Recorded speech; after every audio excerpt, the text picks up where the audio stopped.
Big bash league रे 15 run all out है Sydney thunder's. T20 रे है सबुठारु कम स्कोर।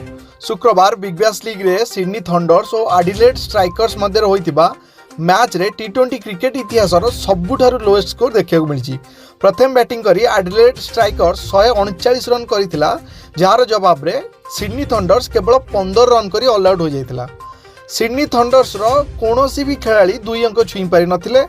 10 नंबर रे बैटिंग करिया आसथिबा ब्रेंडेन डगेट सर्वाधिक 4 रन करथिले।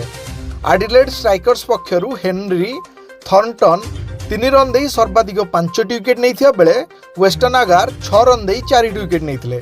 T20 रे पूर्वतन लोएस्ट स्कोर तुर्की नारे थिला।